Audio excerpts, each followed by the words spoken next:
Nanti kalian bisa download di sana seperti itu. Kontrak perkuliahan kita untuk mata kuliah sistem basis data. Oke. Ini nanti saya perbaiki ya, karena ini jamnya ternyata tadi keliru, saya cek di Smart ya. Jadi saya perbarui jamnya. Kemudian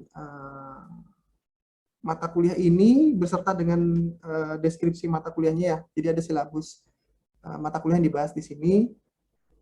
Jadi harapannya setiap kalian mengikuti semua mata kuliah, kalian bisa mengetahui mata kuliah yang kalian tempuh itu bermanfaat untuk apa nanti buat kalian. Itu menjadi sebuah motivasi awal ketika kalian kuliah di mata kuliah tersebut, kalian punya harapan bahwa mata kuliah itu bisa memberikan manfaat buat kalian. Jadi setiap mengikuti mata kuliah itu, sebisa mungkin kalian tahu dulu mata kuliah itu dampaknya ke kalian buat apa. Nah, untuk khususnya sistem informasi, untuk sistem basis data, harapannya nanti kalian bisa mengimplementasikan, merancang, membuat, menganalisis tentunya ya, semua basis data dalam pembahasan arsitektur maupun dalam konsep sistem manajemen basis data. Jadi sebelum kalian nanti akan membuat basis data, harapannya kalian bisa tahu dulu tentang bagaimana mengetahui secara umum tentang basis data itu sendiri, terus kalian nanti bisa mampu untuk merancang, membuat, menganalisis, serta mengetahui tentang arsitektur dari pembuatan basis data. Nah, basis data nanti yang akan kalian buat, itu nanti akan diimplementasikan dalam sistem manajemen basis data. Nah, apa itu basis data, apa itu sistem manajemen basis data, nanti di materi berikutnya akan kita bahas. Kemudian mata kuliah ini merupakan mata kuliah yang mempelajari tentang konsep basis data, bagaimana kita menyusun basis data dalam bentuk deskripsi, bagaimana kita melakukan proses perancangan basis data, bagaimana kita membangun dan mengembangkan basis data, sehingga bisa menjadi suatu informasi. Nah, ini nanti kan ada dalam setiap pertemuannya dalam pembahasan kita. Kompetensi dari mata kuliah ini harapannya, yang pertama, konsep basis data mampu untuk dipahami dan dikuasai. Analisis untuk keperluan terkait dengan deskripsi basis data mampu untuk dilakukan. Kemudian perancangan basis data juga mampu untuk dilakukan. Pengembangan basis data untuk menjadi sebuah informasi juga mampu untuk kalian lakukan. Nah, terkait dengan kemampuan soft skill itu berkaitan dengan teknis perkuliahan kita ya. Bagaimana kalian mengerjakan tugas, tepat waktunya kalian mengerjakan tugas, responsibility tentang kaitannya di pembahasan diskusi. Nah, itu kaitannya dengan kemampuan soft skill. Kompetensi ini nanti tertuang dalam pertemuan untuk diimplementasikan dalam tugas atau diimplementasikan dalam pembahasan diskusi seperti itu. Juga untuk UAS dan UTS ya. Jadi kompetensi ini nanti akan ada dalam teknis pelaksanaannya nantinya. Nah, terus strategi perkuliahan kita, semua kuliah kita, aktivitas apapun, kemudian kehadiran materi, diskusi, tugas, atau apapun, UAS, UTS, nanti kita akan lakukan di Smart Campus. Nah, untuk live season kali ini, dalam setiap pertemuannya, live season ini untuk memformulasikan apa yang sudah ada di dalam Smart Campus.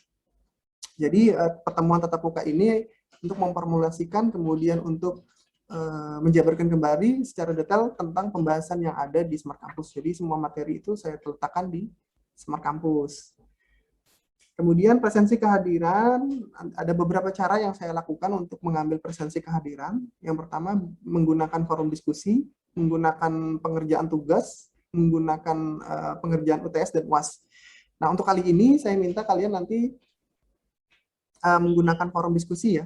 Jadi nanti kalian buka di Smart Campus, kemudian masuk pada pertemuan pertama di kelas sistem basis data, kemudian nanti kalian tuliskan aja di komentar forum diskusi, di bawahnya itu tuliskan aja hadir seperti itu, tanpa kalian tuliskan nama dan NIM kalian. Kalian hanya cukup menuliskan hadir seperti itu aja. Maka kolom diskusi itu nanti saya akan gunakan sebagai presensi kehadiran. Nah, nanti presensi kehadiran dengan menggunakan forum diskusi itu hanya saya berikan live langsung pada saat pertemuan. Jadi kita ketemu nih jam 1 ini ya. Nanti setelah selesai kita pertemuan, live season forum diskusi akan saya tutup.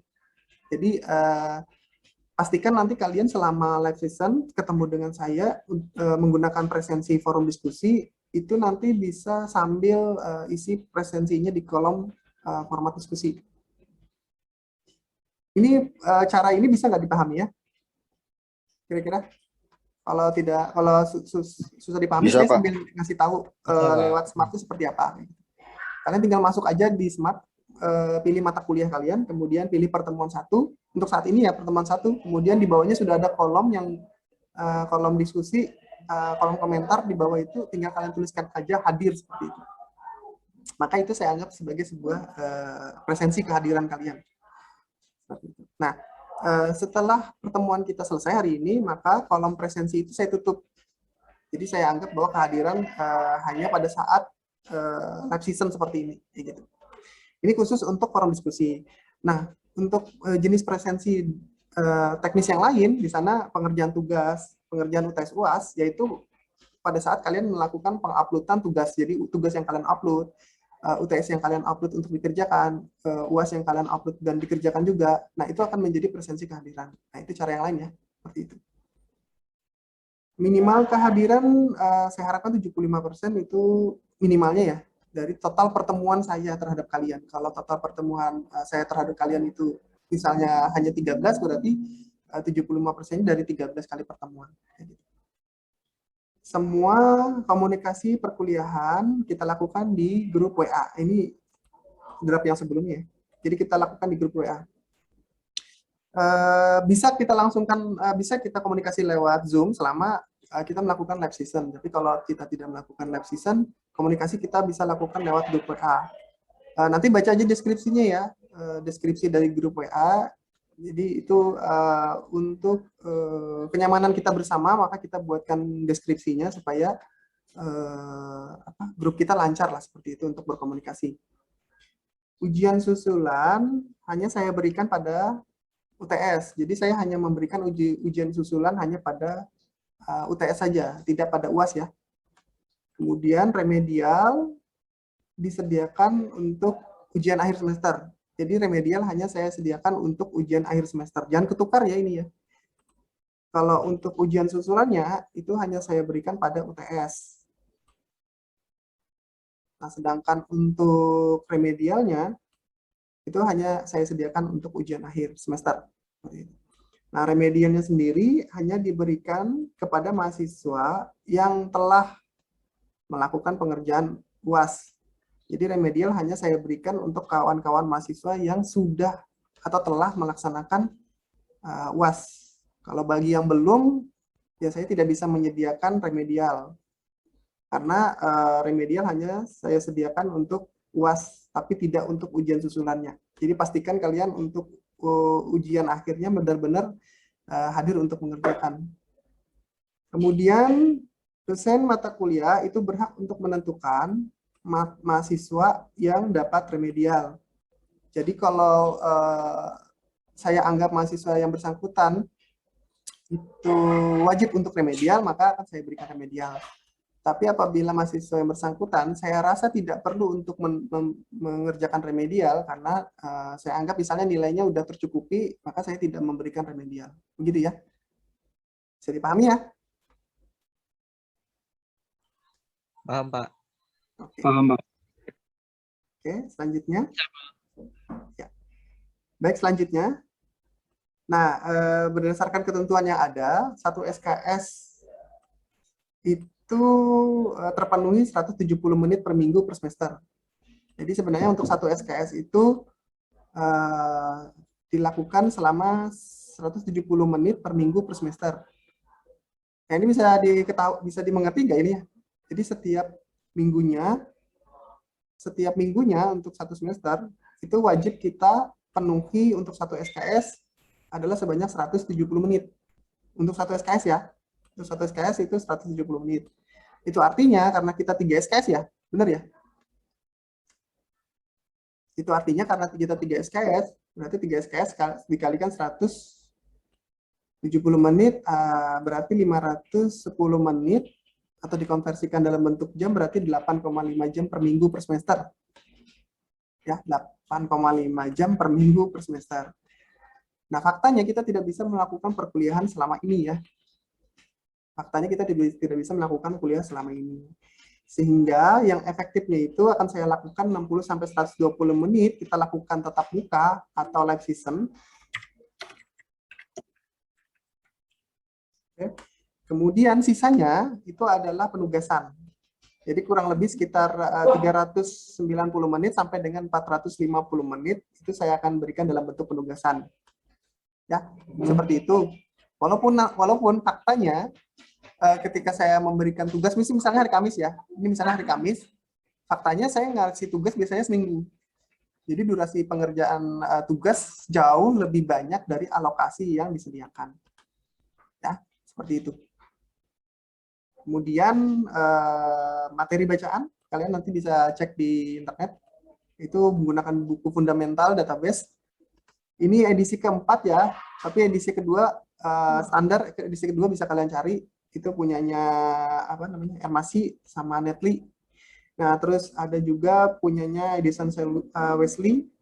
Ini juga pengenalan basis data.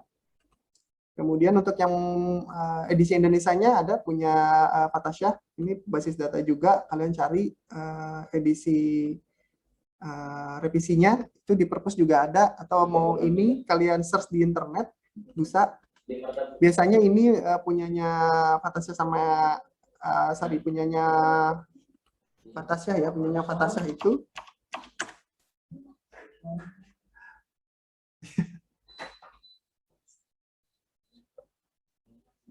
Oh, di luar ya? Kira di dalam. Punya Fatasyah ini biasanya dipakai buat tugas akhir kakak tingkat ya, untuk sebagai landasan dasar teori. Nah, kemudian ada juga punya Pak Edi Sutanta. Nanti kalian bisa cari Sutantra. Kalian bisa cari di internet. Untuk bukunya kalian masuk ke Google Scholar, cari buku basis data tentang Edi Sutanta. Cari aja e-booknya, itu biasanya ada yang dalam bentuk e-book, nanti bisa di-downloadkan. Nah, materi saya ambil dari sana. Kemudian kalau kalian mau baca dulu silakan. Tapi nanti setiap minggunya juga saya kasih materi hal yang sama terkait dengan buku yang saya pakai. Ya, seperti itu. Tugas setiap mahasiswa nanti wajib untuk mengerjakan tugas mandiri. Kemudian setiap mahasiswa juga mengumpulkan tugas sesuai dengan batas waktu yang kita tentukan. Nah, bagian terlambat tugasnya nilainya 0 ya. Jadi seperti itu. Karena saya kasih batas waktu untuk pengerjaan tugas. Tapi biasanya pengerjaan tugas saya beri rentan waktu seminggu. Nah, itu sudah lebih dari cukup ya untuk pengerjaan tugas. Terus format dan ketentuan itu nanti disesuaikan pada saat melaksanakan tugas. Seperti itu. Secara umum, garis besar secara umum, ini nanti kurang lebih sama seperti di kelas praktikum ya. Cuma nanti ada beberapa tambahan sedikit. Kriteria penilaian, ini seperti yang ada di Smart ya. Jadi saya ngambil sesuai dengan yang ada di Smart saja. Komponen penilaian sesuai dengan yang di Smart aja. Terus jadwal perkuliahan. Kita menyesuaikan dengan Smart. Tapi kalau nanti ada tambahan waktu pertemuan, nanti kita kondisikan sesuai dengan kesepakatannya. Silabus perkuliahan, pembahasan kita nanti, pembahasannya tentang konsep, tentang definisi. Definisi nanti banyak ya, definisi basis data, definisi terkait dengan turunan dari basis data, itu nanti akan dibahas di sini. Terus kegunaannya, abstraksi dari basis data, terus penggunaan paket basis data, kemudian bagaimana merancang konseptualnya, kemudian normalisasi, IR, pembahasan entitas relationship, terus bagaimana kita membuat model data, terus bagaimana kita menerapkan. Nah, semua pembahasan ini nanti secara praktek dibahasnya di praktikum basis data. 9, 10, 11 ya. 11. Nanti ada beberapa pembahasan yang dilakukan selama 2-3 kali pertemuan seperti itu. Selesai. Jadi kontrak perkuliahan seperti ini nanti saya akan uploadkan di pertemuan 1 sebagai bahan pembahasan. Ada yang mau ditanyakan dari kawan-kawan? Slide-nya saya tutup ya. Ada yang